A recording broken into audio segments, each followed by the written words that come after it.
మరోవైపు విజయవాడలోని ఎంజే నాయుడు ఆసుపత్రి వద్ద ఉద్రిక్తత చోటు చేసుకుంది. ఆసుపత్రిలో చికిత్స పొందుతున్న బాలిక మృతి చెందింది. దీంతో వైద్యుల నిర్లక్ష్యం వల్లే బాలిక మృతి చెందిందని మృతురాలి కుటుంబ సభ్యులు ఆందోళనకు దిగారు.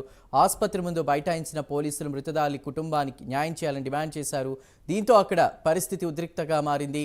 సమాచారం అందుకున్న పోలీసులు ఘటనా స్థలికి చేరుకుని ఆందోళనకారులను సర్ది చెప్పే ప్రయత్నం చేశారు. కాగా దీనిపై ఆసుపత్రి యాజమాన్యం ఇంతవరకు స్పందించకపోవడం గమనార్హం.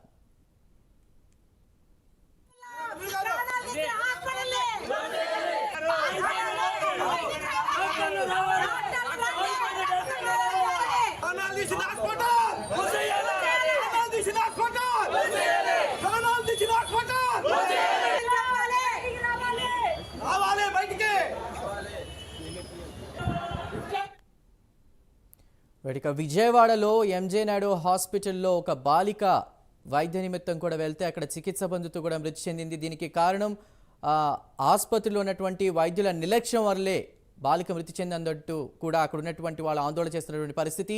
దీనిపై పూర్తి సమాచారాన్ని మా ప్రతినిధి సాంబశివరావు అందిస్తారు. సాంబశివరావు, చందు, మనం చూసినట్లయితే విజయవాడలో ఉన్నటువంటి ఎంజే నాయుడు ఆసుపత్రి దగ్గర మాత్రం ఒక బాలిక మృతి అయితే మాత్రం అక్కడ హాస్పిటల్ స్టాఫ్ అందరినీ కూడా, అదే హాస్పిటల్ సిబ్బంది పైన కూడా ఏదైతే ముద్రాలు ఉన్నారో ఆ ముద్రాలు లిఖిత అనే బాలిక ఎవరైతే ఉన్నారో వాళ్ళ బంధువులందరూ కూడా ఆందోళన చేయడం జరిగింది. ముఖ్యంగా మనం చూసినట్లయితే ఈ బాలికకి గత 2 సంవత్సరాల క్రితం ఏదైతే యాక్సిడెంటల్ గా జరిగింది కావచ్చు, ఏదైనా కావచ్చు, ఆమెకు ఒక ఆపరేషన్ చేసి కాళ్ళలోనూ ఎక్కడ ప్లేట్ వేయడం వచ్చి ఒకటి జరిగినట్టు చెప్తున్నారు. ఆ ప్లేట్ రిమూవ్ చేసే విషయంలో మొత్తం ఇచ్చారు.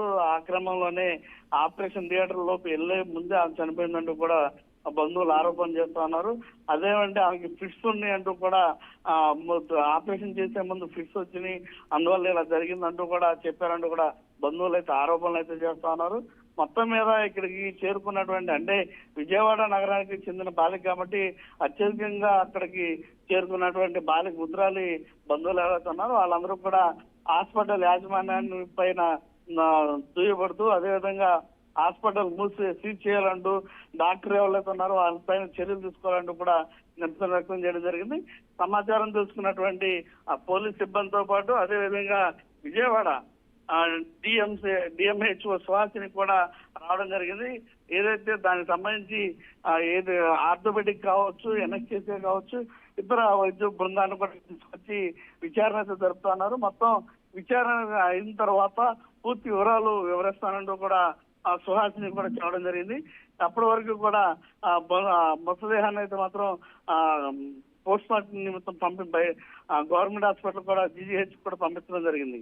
Chandu. Right Sambasivarao, thank you.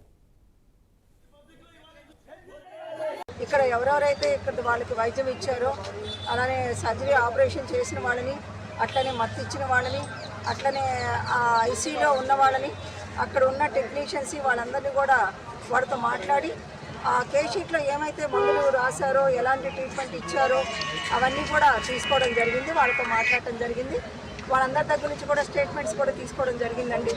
అలానే వాళ్ళ పేరెంట్స్ వాళ్ళని కూడా పిలిపించి వాళ్ళ దగ్గర నుంచి కూడా వాళ్ళకి ఏం జరిగింది, ఎప్పుడు అడ్మిట్ అయ్యారన్న విషయం కూడా మేము వాళ్ళ దగ్గర నుంచి కూడా స్టేట్మెంట్స్ తీసుకున్నాము. ఇవన్నీ కూడా క్రోనీకరించి ముందు ప్రిలిమినరీ రిపోర్ట్ ఒకటి స్పెషలిస్ట్ డాక్టర్స్ వాళ్ళ టీం వాళ్ళు తయారు చేస్తారండి. ఆ తర్వాత బాడీని అటాప్సీకి కూడా పోలీస్ వాళ్ళు ఎఫ్ఐఆర్ బుక్ అయింది కాబట్టి అది అటాప్సీకి కూడా వెళ్ళింది.